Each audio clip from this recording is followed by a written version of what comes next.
Usa ka tingog, usa ka katawhan.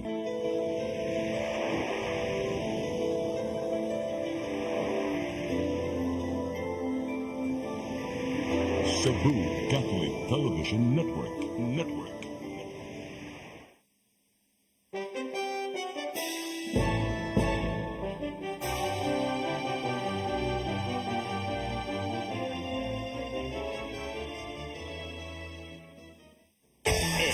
Ano ngayon?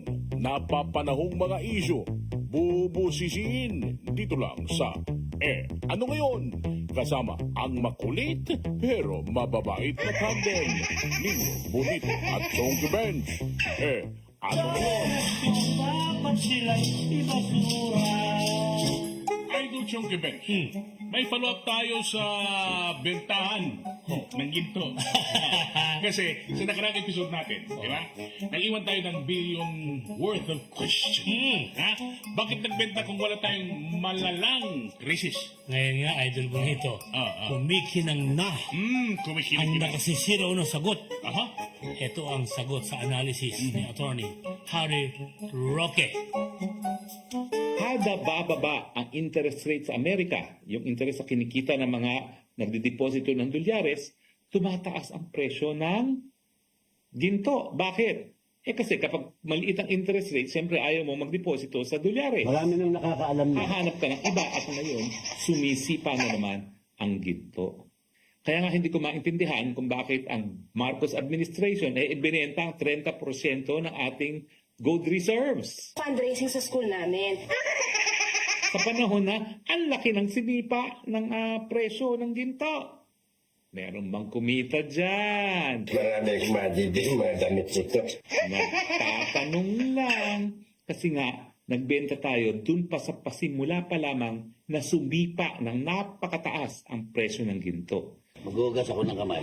So kung sino man ang nagbenta dyan at sila rin ang bumili, nako, mga 25% na ang itinaas muli ng presyo ng ginto. Pag nakakita ng pera, parang mga langgam yan eh. Bakit lahat ng mundo ay napapalaki ng gold reserve dahil nga nawawala ng balor ng dolyares, tayo naman nagbenta ng 30% ng ating ginto.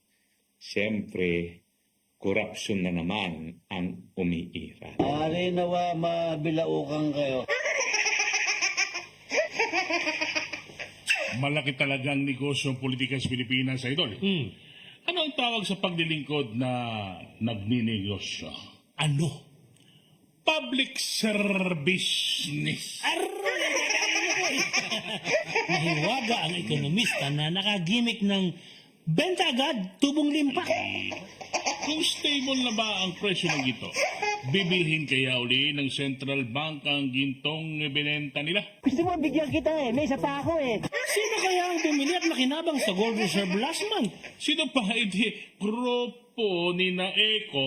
Eko? Jericho Rosales? Eko, as an ekonomista. Aray! Ano ang tawag sa ekonomistang mahiwaga? Ano? Economistical. Ano ang tawag sa papaluging pagbenta ng ginto ng mga ekonomista? What? Ekonomistalo! Narinig po, oras na naman tayo. Idol, tawa tayo ng tawa, nakakalungkot na ang balita. May pag-asa pa ba ang Pinas? Meron! Malaki. Ho? Basta unawain si Attorney Harry Roque. Meron akong tula. Sige. Hurry up! Hurry! Explain it to me. Bago ka po mahuli nitong huwag kumiti.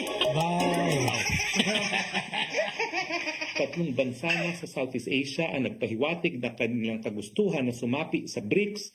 Itong bansang Malaysia, Thailand at Vietnam, ang ating gobyerno wala, natutulog pa rin sa pansitan, hindi pa rin umiimik at hindi pa rin nagsasabi na nais silang sumapi sa BRICS. Bakit nga ba ang Pilipinas ay dapat sumapi na sa BRICS? Hindi ka kasama doon. Well, ano ba yung BRICS? Una, nagsimula po yan, asosasyon yan ng 5 bansa na BRICS. Brazil, Russia, India, China, at South Africa. Yung 5 bansang yan ay 27% na ng total GNP ng buong daigdig. At halos kalahati na ng populasyon ng mundo. Wow naman! Wow! Bagamat BRICS pa rin ang tawag, nag-expand na ang kanilang membership, no? Iran, Egypt, Ethiopia, UAE, ito ang mga bagong miyembro. Nag-a-apply din po ang Saudi Arabia. Nag-a-apply na nga po yung tatlong ASEAN country na pinakamalalagong ekonomiya. Menos ang Pilipinas. Mayabang ka kasi. O ano bang layunin nitong BRICS na ito? Ito po kasi ay asosasyon ng mga dating mahihirap na mga bansa na ngayon ay yumaman na. Ngayon, anong mensahe pinararating nila? Teka. Nasa amin ang populasyon, nasa amin ang kita, bakit tayo dinidiktahan ng mga puti? Ibahay ko inangkin. Paano nila ginagawa yung pagdikta sa atin? Well, unang-una, sa paggamit ng dolyares. Ginagamit natin ng dolyares bilang tinatawag nating foreign reserves. Itong foreign reserves, yan ang magdi-decide o magdi-determine kung anong halaga ng ating currency. So, ang halaga ng piso, hindi lang yan dictated ng law of supply and demand. Tinitignan din nila kung meron talagang balor ang piso at tinitignan nila yan kung magkano yung hawak nating dolyares, pagkano hawak nating ginto. Huwag mo muna pagsasabi. Now, bakit masama na nakadepende ang balor na ating currency sa dolyares? Well, kasi nga, ang dolyares, Amerika ang nagpo-produce. Dahil Amerika nagpo-produce, ibig sabihin yan, yung halaga ng sarili mong ekonomiya, nakadepende kung ganong karaming salapi ng Amerikano ang hawak mo. Lahat na ipag-uutos namin, susundin mo. At kung ikaw ay bibili sa pandaigdigang merkado, ang ibabayad mo, hindi ang iyong currency, hindi piso, kundi ang dolyares. Turuan Kaya nga, ang unang-unang epekto niyan, kung ang iyong balor ng iyong currency ay nakadetermine o nakasandal sa dolyares, abay, kontrolado ka ng Amerika. Mahirap pala ang mahirap. Kasi sila ang gumagawa ng dolyares. Kung gusto nilang pabaksakin ang iyong piso, alam mo nga gawin nila, magpiprint lang sila ng sandamukal na dollars para mawalan ng balor ang dollar at bumagsak din ang balor ng iyong currency. O, una-una yan. Parang nasa stock market ka. Pangalawa, dahil ang ating mga currencies na ay nakadepende sa dolyares, kapag nawalan ng balor ang iyong currency, for instance, dahil biglang tumaas ang presyo ng mga bilihin at wala nang gustong humawak sa iyong currency, ang basihan pa rin kung gaano kalakas o gaano kahina ang iyong currency ay ang dolyares nga. Ang solusyon, kapag nawawalan ng balor ang isang currency, magpapautang ang International Monetary Fund. Hindi naman kita ililibre, ano?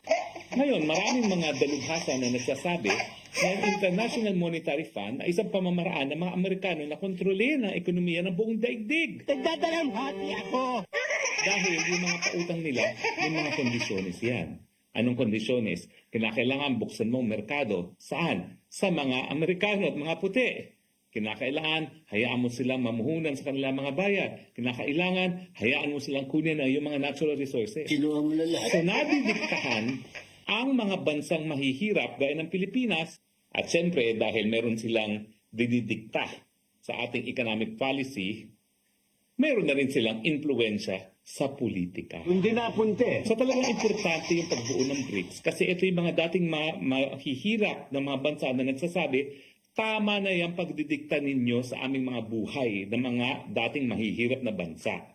Ngayon kasi, hindi na kami mahirap. Mahirap pala ang mahirap. Nauunahan na nga ng China ang Amerika pagdating sa ekonomiya. In terms of real terms, sa GDP, naunahan na.